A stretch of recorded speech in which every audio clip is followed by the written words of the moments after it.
ነብዩ አለይሂ ሰላቱ ወሰላም ከለታት አንድ ቀን ሱብህ ወይም ፈጅር ሶላትን ከሰገዱ በኋላ በጁወይሪያ በኩል አለፉ ወይም ደግሞ ከሷ ቤት ወጡ።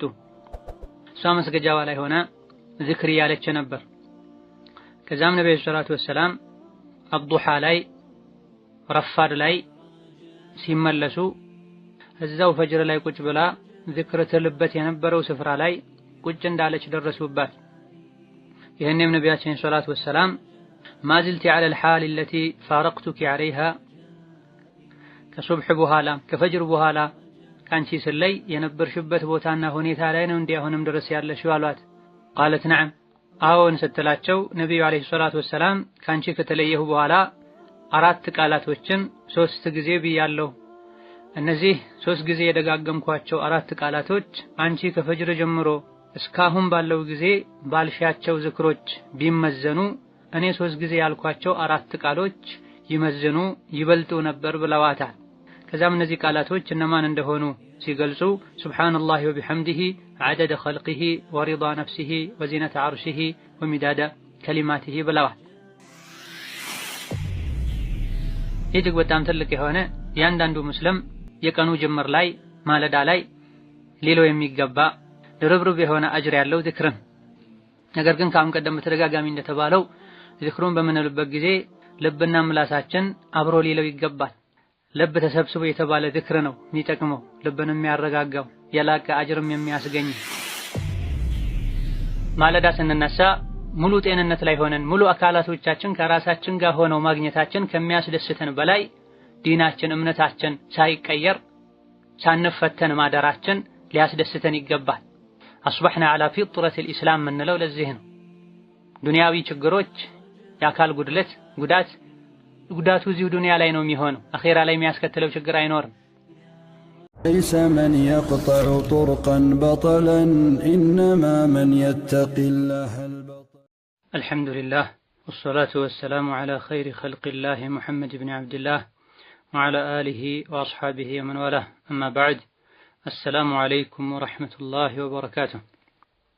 የጧትና ማታ ዚክሮችን ያብራራን መጀመሪያ አካባቢ ላይ በጥቅሉ ከጠቀስናቸው ዚክሮች 11ኛው ዚክር ላይ ደርሰናል።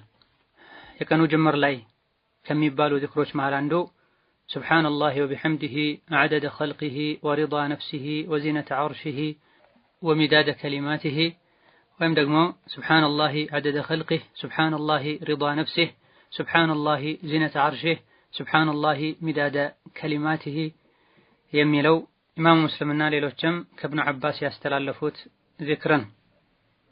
ነብዩ አለይሂ ሰላቱ ወሰላም ከለታት አንድ ቀን ሱብህ ወይም ፈጅር ሶላትን ከሰገዱ በኋላ በጁወይሪያ በኩል አለፉ ወይም ደግሞ ከሷ ቤት ወጡ። እሷ መስገጃዋ ላይ ሆና ዚክር ያለች ነበር። ከዛም ነብዩ ሰለላሁ ዐለይሂ ወሰለም አብዱሃ ላይ ረፋድ ላይ ሲመለሱ እዛው ፈጅር ላይ ቁጭ ብላ ዚክር ትልበት የነበረው ስፍራ ላይ ቁጭ እንዳለች ደረሱባት። ይሄንም ነብያችን ሰለላሁ ዐለይሂ ወሰለም ማዝልቲ ዐለ الحال التي فارقتك عليها ከሱብህ በኋላ ከፈጅር በኋላ ካንቺ ስለይ የነበርሽበት ቦታና ሁኔታ ላይ ነው እንዴ አሁንም ድረስ ያለሽው አሏት። قالت نعم አዎን ስትላቸው ነብዩ አለይሂ ሰላቱ ወሰለም ካንቺ ከተለየሁ በኋላ አራት ቃላቶችን 3 ጊዜ ብያለሁ። እነዚህ 3 ጊዜ የደጋገምኳቸው አራት ቃላቶች አንቺ ከፈጅር ጀምሮ እስካሁን ባለው ጊዜ ባልሻቸው ዝክሮች ቢመዘኑ እኔ 3 ጊዜ ያልኳቸው አራት ቃሎች ይመዝኑ ይበልጡ ነበር ብለዋታል። ከዛም እነዚህ ቃላቶች እነማን እንደሆኑ ሲገልጹ ሱብሃንአላሂ ወቢሐምዲሂ ዐደደ ኸልቂሂ ወሪዳ ነፍሲሂ ወዚነተ ዐርሺሂ ወሚዳደ ከሊማቲሂ ብለዋል። በአንዳንድ ዘገባዎች ዚክሩ በዚህ መልኩ ይባላል። በአንዳንድ ዘገባዎች ደግሞ ከእያንዳንዱ ቃል ጋር ሱብሃንአላህ የተባለበትም አለ። ይኸውም ሱብሃንአላሂ ዐደደ ኸልቂሂ ሱብሃንአላሂ ሪዳ ነፍሲሂ ሱብሃንአላሂ ዚነተ ዐርሺሂ ሱብሃንአላሂ ሚዳደ ከሊማቲሂ የሚል ሁለቱም ሶሒህ ናቸው። በተራ ተራ እየቀያየረን ማለት እንችላለን። አንዳንዴ ሱብሃንአላሂ ወቢሐምዲሂ ዐደደ ኸልቂሂ ወሪዳ ነፍሲሂ ወዚነተ ዐርሺሂ፣ አንዳንዴ ደግሞ ሱብሃንአላሂ ዐደደ ኸልቂሂ ሱብሃንአላሂ ሪዳ ነፍሲሂ ሱብሃንአላሂ ዚነተ ዐርሺሂ ሱብሃንአላሂ ሚዳደ ከሊማቲሂ ማለት እንችላለን። እጅግ በጣም ትልቅ የሆነ ያንዳንዱ ሙስሊም የቀኑ ጅምር ላይ ማለዳ ላይ ሌላው የሚገባ ድርብርብ የሆነ አጅር ያለው ዚክርን። ነገር ግን ከአሁን ቀደም በተደጋጋሚ እንደተባለው ዚክሩን በምንልበት ጊዜ ልብና ምላሳችን አብሮ ሊለው ይገባል። ልብ ተሰብስቦ የተባለ ዚክር ነው የሚጠቅመው፣ ልብን የሚያረጋጋው፣ የላቀ አጅርም የሚያስገኘው። ሱብሃንአላህ ወቢሐምዲሂ ብሎ ማለት አላህ ተባረከ ወተዓላ ጥራት ይገባው ከምስጋና ጋር ወይም ደግሞ የተመሰገነ የሆነው ጌታችን አላህ የተመሰገነ በመሆኑ ጥራት ይገባው ማለት ነው። ሱብሃንአላህ ወቢሐምዲሂ አዐደደ ኸልቂሂ በፈጠራቸው ፍጥረታት ልክ አላህ ተባረከ ወተዓላ ጥራት ይገባው ያለን። አላህ የፈጠራቸውን ፍጥረታት ልካቸውን አላህ እንጂ ማንም አያውቅ። እኔ ያልኩት ዚክር አላህ በፈጠራቸው ፍጥረታት ልክ ነው ማለት ሳይሆን የተፈለገበት ለአላህ ተባረከ ወተዓላ እሱ በፈጠራቸው ፍጥረታት ልክ ጥራት ይገባዋል ማለትን የተፈለገበት። ይህን ዚክር ዑለሞች አዚክሩል ሙዳዓፍ ይሉታል። ቃሉ ቀላል ከመሆኑ ጋር እጥፍ ድርብ የሆነ ምንዳ የሚያስገኝ አላህ ተባረከ ወተዓላ በሚገባው ልክ የሚወደስበት ዚክር ነው ብለዋል። ይህ ዚክር አላህን ተባረከ ወተዓላ በሚገባው መልኩ አላህን የምናወድስበት እንደዚሁ ደግሞ እጥፍ ድርብ የሆነ አጅር የሚያስገኝ ዚክር መሆኑን የምናውቀው ትርጉሙና ማዕናው ሲገባን ነው ብለዋል። እነሆ በዚህ ዚክር ውስጥ ለአላህ ተባረከ ወተዓላ የሚገባው የዚክር መጠን እየተነገረን፣ ይኸውም አላህ በፈጠራቸው ፍጥረታት ልክ እየተባለን ከአሁን ቀደም በፈጠራቸው ወደፊትም በሚፈጥራቸው ፍጥረታት ልክ ማለት ነው። አላህ የፈጠረውን ማንም ቆጥሮ ሊዘልቀው አይችልም። እንደዚሁ ደግሞ አላህ ከጉድለት ከእንከን የጠራ መሆኑ የሚነገርበትም ዚክር ነው። ሱብሃንአላህ ማለት አላህ ተባረከ ወተዓላ እሱን ከማይመጥን የእሱን ደረጃ ከማይጠብቅ ለሱ አይገባም ከሚባል ነገር በሙሉ የጠራ ነው ማለት ነው። አላህ ተባረከ ወተዓላ አልወለደም። ሱብሃንአላህ አላህ ተባረከ ወተዓላ አልተወለደም። አላህ ተባረከ ወተዓላ አይደክምም። ለአላህ ተባረከ ወተዓላ ሸሪክና አጋር የለውም። አላህ ተባረከ ወተዓላ የሰው ልጆች ላይ የሚታዩ ሰው ልጆችን ሊገጥሙ የሚችሉ ምንም አይነት ክፍተትና ጉድለቶች የሉበትም። ከዚህ ሁሉ የጠራ ነው ማለት ነው። እንደዚህ አይነት ጥራት ለአላህ ይገባው ያለን ነው። እኛ ቁጭ ብለን በዚህ ልክ አላህን እናጥራው ብንል ቆጥረን ልንዘልቀው አንችልም፣ በምላሳችንም ልንገልጸው አንችልም የአላህን ደረጃ። ስለዚህ ባጭሩ ሱብሃንአላህ ወቢሐምዲሂ አዐደደ ኸልቂሂ እንላለን። ለአላህ ተባረከ ወተዓላ ጥራት ይገባው በፈጠራቸው ፍጥረታት ልክ። ለሱ የሚገባውን አላህ ራሱ ነው የሚያውቀው። አሁን ላይ ያሉ ፍጥረታትን ቆጥረን እንዘልቃቸው አንችልም። ወደፊት የሚፈጥራቸውንም ቁጥር ስፍራቸውን አላህ እንጂ ማንም አያውቅም። ዚክሩ በዚህ አያበቃም። በፈጠራቸው ፍጥረታት ልክ ጥራት ይገባው። ወሪዷ ነፍሲሂ እሱ በሚወደው እሱን በሚያስደስተው ልክ ጥራት ይገባው የሚልም ክፍል አለ። ከልቅና አንፃር እሱን የሚያስደስት ጥራት ይገባው፣ ከብዛት አንፃር በፈጠራቸው ፍጥረታት ልክ፣ ከጥራት አንፃርም እሱ የሚወደው ጥራት ያለው ጥራት ለአላህ ይገባው። አላህ ተባረከ ወተዓላ የሚወደው እሱ የሚያስደስተውን ነገር ከማንም በላይ የሚያውቀው አላህ ራሱ ነው። የአላህ ልቅና የአላህ ሙሉነት በሰዎች ተዘርዝሮ የሚያልቅ አይደለም። አላህ ራሱ የሚወደውን ያክል ይገባኛል የሚለውን ያክል ጥራት ይገባው። የአላህ ተባረከ ወተዓላ ለሰዎች የዋላቸው መልካም ውለታዎች፣ ለሰዎች የሚሰጣቸው ጀዛዎች የማያልቁ ከመሆናቸው አንፃር የአላህን ተባረከ ወተዓላ ሪዳ የሚወደውን የሚያስደስተውን የሰው ልጆች ዘርዝረው ቆጥረው ሊደርሱት አይችሉም። እንደዚሁ በጥቅሉ አላህን የሚያስደስት የእሱን ደረጃ የሚመጠን ጥራት ይገባው እንላለን። ወዚነተ ዐርሺሂ የአላህን ተባረከ ወተዓላ ዐርሽ የሚመዝን ጥራት ለሱ ይገባው እንላለን። ይህ የተስቢሑን ትልቀት የሚመለከት ነው። ዐርሽን የሚመዝን ትልቀት ያለው ክብደት ያለው ጥራት ይገባው ለአላህ ያለን። የመጀመሪያው ዐደደ ኸልቂሂ የሚለው ቁጥርን ብዛትን የሚመለከት ነው። ሁለተኛው ወሪዳ ነፍሲሂ የሚለው ጥራትን የሚመለከት ነው። ሶስተኛው ወዚነተ ዐርሺሂ የሚለው ደግሞ ትልቀትን ክብደትን የሚመለከት ነው። ዐርሽ የሚባል ፍጡር እንዳለ ሐዲስ ላይ ቁርአን ላይ ተነግሯል። ከፍጥረታት ሁሉ ግዙፍ ፍጡር ታላቅ ፍጡር ዐርሽ ነው። ወዚነተ ዐርሺሂ ዐርሽህን የሚመዘን በምንልበት ጊዜ ዐርሹን ወደ አላህ ያስጠጋ ነው። የአላህ ፍጡር ነው ዐርሽ። አላህ ተባረከ ወተዓላ ያለውም ከዐርሽ በላይ እንደሆነ ነቢያችን ነግረውናል። ቁርአን ላይ ተነግሯል። ቀደምት ሙስሊሞች በሙሉ እዚህ ላይ ተስማምተዋል። ከዐርሽ የሚበልጥ ምንም አይነት ፍጡር እንደሌለም የሚያሳይ ነው።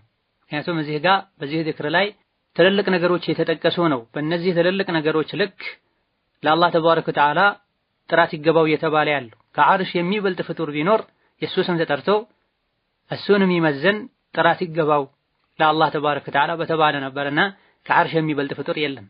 ወሚዳደ ከሊማቲሂ የአላህን ንግግር ሊጽፉ በሚችሉ ብዕሮች ልክ ለአላህ ተባረከ ወተዓላ ጥራት ይገባዋል። ይሄ ደግሞ ከፊት የተጠቀሱ ሶስቱንም የሚያካትት ነው። ብዛቱንም፣ ቁጥሩንም፣ ጥራቱንም፣ ትልቀትና ክብደቱንም የሚያካትት ነው። የአላህ ተባረከ ወተዓላ ንግግር እንደማያልቅና መጨረሻ እንደሌለው ቁርአን ላይ ተነግሯል።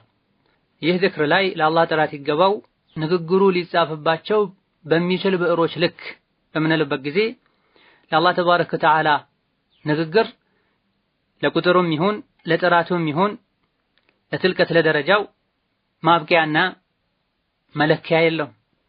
በዚህ መልኩ ማብቂያና መጨረሻ በሌለው ንግግሩ ልክ ለአላህ ጥራት ይገባው ያለን አላህ ተባረከ ወተዓላ ምድር ላይ ያሉ ዛፎች በሙሉ መጻፊያ ብዕር ቢሆኑ ምድር ላይ ያሉ ባህሮች በሙሉ ደግሞ መጻፊያ ቀለም ቢሆኑ ከዛ በኋላም 7 ተደጋጋሚ ባህሮች ቢኖሩና አገልግሎት ቢሰጡ ማ ነፊደት ከሊማቱላህ የአላህ ንግግር አያልቅም ብሏል አላህ ተባረከ ወተዓላ።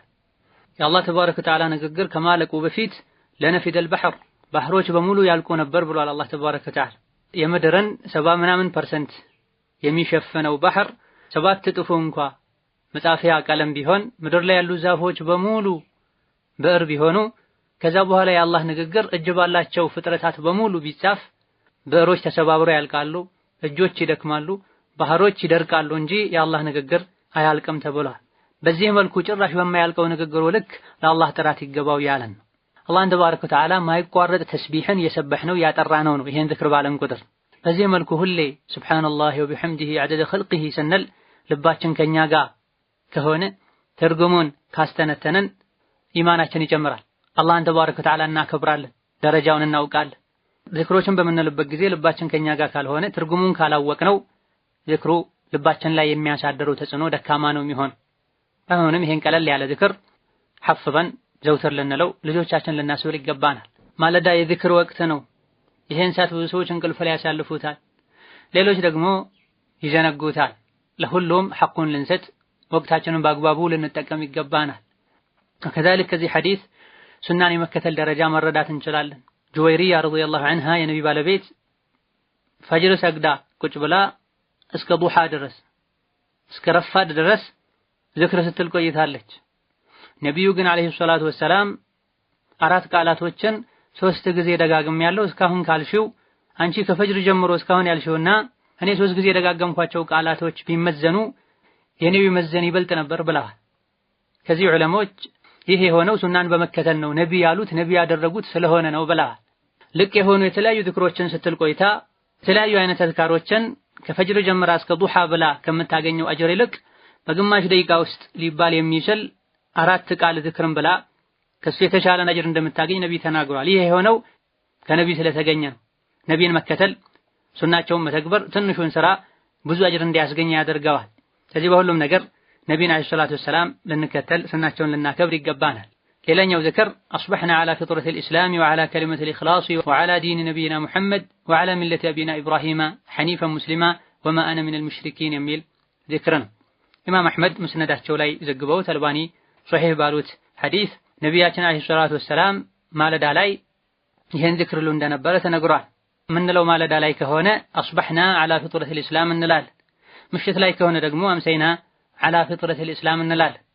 ማለዳና ምሽታችንን ኢማንን በማደስ ተውሂድን በማወጅ የነቢዩ ሙሐመድና የኢብራሂም መንገድ ላይ መሆናችንን በመግለጽ መጀመራችን የሚያስደስትና የሚያኮራ ተግባር ነው። አስበሕና ዐላ ፊጥረቲል ኢስላም ማለት ኩፍርን አልቀበልም ከእስልምና ውጭ ሌላ መንገድ አልከተልም ማለት ነው። አስበሕና ዐላ ፊጥረቲል ኢስላም ማለት አላህ ተባረከ ወተዓላ በጸጋው እስላም ላይ ሆነን እንድናነጋ አደረገን፣ እስላም ላይ ሆነን እንድናመሽ አደረገን ማለት ነው። እስልምናችንን ሳንቀይር ሳንጨምር ሳንቀንስ ዲናችንን ሳንለቅ አውሎ አሳደረን ማለት ነው። ፍጥረተል ኢስላም ማለት አላህ ተባረከ ወተዓላ የሰው ልጆች ገና ሲፈጠሩ ከራሳቸው ጋር አብሮ እንዲፈጠር ያደረገው እምነት ማለት ነው። አላህ ተባረከ ወተዓላ ፊጥረተላሂ አለቲ ፈጠረ الناس عليها لا تبديل لخلق الله ብላ ፊትህን ሙሉ አካልህን ልብህንም ጭምር ወደ ዲን አዙር፣ ሐቅ ላይም ቀጥ በል፣ አላህ የሰው ልጆችን የፈጠረበትን ሃይማኖትም ያዝ ብሏል። لا تبديل لخلق الله አላህ የፈጠረውን ተፈጥሮ አትቀይሩ ብሏል። አላህ ሰዎች ልብ የፈጠረው ንጹህ ተፈጥሮ እስላም ማንኛውም ህፃን እንደተወለደ ዝም ቢባል እስልምናን የሚቀበል አእምሮ ነው የሚኖር። ሽርክን አይቀበልም። ወላጆቹ ናቸው የሚያበላሹት የሚቀይሩት የራሳቸውን የተሳሳተ እምነት እንዲከተል የሚያደርጉት እንጂ ያንዳንዱ ህፃን ሲፈጠር ሲወለድ እስልምናን የሚቀበል እስልምናን የሚያጸድቅ ንጹህ አእምሮ ይዞ ነው የሚፈጠረው። እዚህም ነው ላ ተብዲለ ለኸልቂላህ የተባለው የአላህን ተፈጥሮ አትቀይሩ የተባለው። ክርስቲያን የሆኑ ክርስቲያን ያደርጉታል፣ አይሁድ የሆኑ አይሁዳዊ ያደርጉታል። ቢድዓን የሚከተሉ የሚያሻርኩም ወደዛው ይወስዱታል እንጂ ያንዳንዱ ህፃን እንደተወለደ ዝም ቢባል ተውሂድ ላይ ሱና ላይ ሆኖ ነው የሚያድገው። ስለዚህ በየቀኑ አስበሕና ዐላ ፊጥረቲል ኢስላም አምሰይና ዐላ ፊጥረቲል ኢስላም እንላለን። ከዚህ ተፈጥሮ መውጣት ከራስ ጋር መጋጨት ነው፣ ከአላህ ጋር መጣላት ነው። ኢማሙ ሙስሊም ረሒመሁላህ ተዓላ ሶሒሓቸው ላይ በዘገቡት ሐዲስ አልቁድሲ ነቢያችን ዐለይሂ ሰላቱ ወሰላም ከአላህ እንዳስተላለፉት ኢኒ ኸለቅቱ ዒባዲ ሑነፋአ ኩለሁም ብለዋል አላህ። እኔ ባሮቼን ሁሉንም ቀጥ ያሉ ከባጥል ከተሳሳተ እምነት ወደ ሐቅ ወደ እውነተኛ እምነት ያዘነበሉ አድርጌ ነው የፈጠርኳቸው። ነገር ግን ኋላ ላይ ሸይጣኖች መተው ወረዋቸው፣ ዘምተውባቸው ከትክክለኛ ከተፈጠሩበት ሃይማኖት ዲን አውጥተዋቸዋል። እኔ ሐላል ያደረኩትን ሐራም፣ ሐራም ያደረኩትን ሐላል አድርገውባቸዋል። ማስረጃ ሳይኖራቸው እኔ እውቅና ባልሰጠሁት ነገር እንዲመሩና በእኔ እንዲያሻርኩ ሸይጣኖች ናቸው ያደረጓቸው ብሏል አላህ ተባረከ ወተዓላ። ስለዚህ ይሄን ንጹህ ተፈጥሮ ማንም ሊቀይር አይገባውም። እስልምናም ላይ ያለ ይሄ ተፈጥሮም ላይ ያለ ሰው ቢሆን ጠዋትና ማታ ይሄን መጀደድ ማደስ ያስፈልገዋል። ማለዳ ስንነሳ ሙሉ ጤንነት ላይ ሆነን ሙሉ አካላቶቻችን ከራሳችን ጋር ሆነው ማግኘታችን ከሚያስደስተን በላይ ዲናችን እምነታችን ሳይቀየር ሳንፈተን ማደራችን ሊያስደስተን ይገባል። አስበሕና ዐላ ፊጥረቲል ኢስላም የምንለው ለዚህ ነው። ዱንያዊ ችግሮች የአካል ጉዳቱ እዚሁ ዱንያ ላይ ነው የሚሆነው። አኼራ ላይ የሚያስከትለው ችግር አይኖርም። የዐቂዳ የእምነት የዲን መበላሸት ግን ዱንያንም አኼራንም ያበላሻል። አስበሕና ዐላ ፊጥረቲል ኢስላም ወዐላ ከሊመቲል ኢኽላስ እንላለን። ከዛ የተውሂድ ቃል ላይ ሆነን ነው ያደርነው ያመሸነው ማለት ነው። ከሊመቱል ኢኽላስ ማለት ላኢላሃ ኢለላህ ማለት ነው። ላኢላሃ ኢለላህ የንግግሮች ሁሉ ምርጥ ነው። እያንዳንዱ ነቢያት የደጋግሙት የነበረ ቃል ነው። ያለ ላኢላሃ ኢለላህ ጀነት መግባት አይቻልም። ያለ ላኢላሃ ኢለላህ ትክክለኛ አማኝ መሆን አይቻልም። ስለዚህ ላኢላሃ ኢለላህ የጸጋዎች ሁሉ ጸጋ ናት ማለት ነው። ለዚህም ነው ኢብኑ ረጀብ እንደጠቀሱት ሱፊያን ኢብኑ ዑየይና ረሒመሁላህ ተዓላ ማ አንዐመ አላሁ ዐላ ዐብድን ሚነል ዒባድ ኒዕመተን አዕዘመ ሚን አን ዐረፈሁም ላኢላሃ ኢለላህ ብለዋል። አላህ ለሰው ልጆች ለባሮቹ ምንም አይነት ጸጋ አልሰጠም ላኢላሃ ኢለላህን ከማሳወቁ የበለጠ ብለዋል። አንድ ሰው ላኢላሃ ኢለላህን ካወቀ ከተረዳ ከተቀበለ ከሱ የበለጠ ባለጸጋ እድለኛ የለም ማለት። በተቃራኒው ደግሞ ላኢላሃ ኢለላህን የማያውቅ የማይቀበል የማይተገበር ከሱ የበለጠ ከሳሪ ማንም የለም ማለት ነው።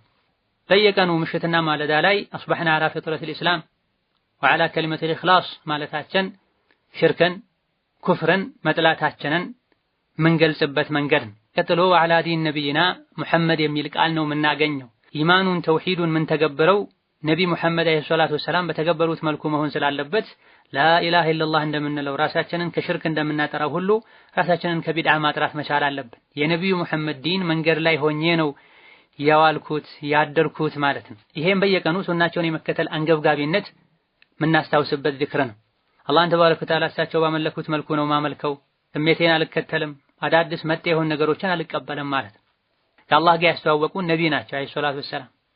የሽርክን ምንነት ያስረዱን ከሽርክ እንድንወጣ ሰበብ የሆኑት ነቢ ናቸው። በየትኛውም ዒባዳ ላይ ከእሳቸው ቀደም ልንል አይገባንም። ወማ አታኩም ረሱሉ ፈኹዙሁ ነቢ ሙሐመድ የሰጧችሁን ያዙ፣ ነቢ ሙሐመድ ያልሰጧችሁና ያላደረጉትን አታድርጉ ታቀቡ ተብለናል። የነቢ ሙሐመድ ዲን ላይ ነኝ ማለት እሳቸውን ብቻ ተከትዬ ነው መሄደው፣ እሳቸው ባልዋሉበት አልውልም፣ ያላሉትን አልልም፣ ያላደረጉትን አላደርግም ማለት ነው። ዲኑን አላህ ሙሉ አድርጎታል በእሳቸው መላክ አማካኝነት። እሳቸው ያላደረጉት በሙሉ ከዲን ውጭ ነው።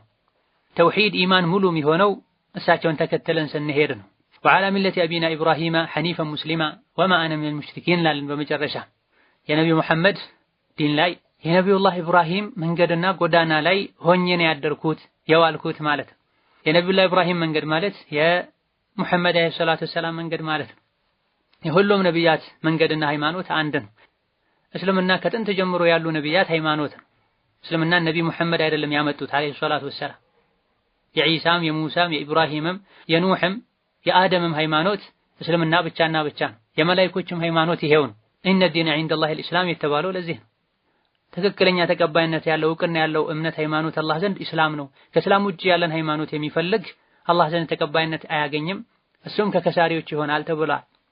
ኢብራሂም አለይሂ ሰላም ሐኒፈን ሙስሊመን ከሽርክ ከኩፍር ወደ ኢስላም ወደ ኢማን ያዘነበሉ የሐቅ ጎዳና ላይ ቀጥ ያሉ ሰው ነበሩ። እኔ መሳቸውን መንገድ ነው የምከተለው፣ ከውሸት ወደ እውነት ከሽርክ ወደ ተውሂድ የማዘነበል ሆኜ ነው ያደርኩት። ከሙሽሪኮች ኢብራሂም እንዳልነበረው ሁሉ እኔም ከሙሽሪኮች በአላህ ከሚያጋሩት አይደለሁም ማለት ነው። የኢብራሂምን መንገድ መከተል የእሳቸው ጎዳና ላይ መሆን ለኛ ክብር ነው።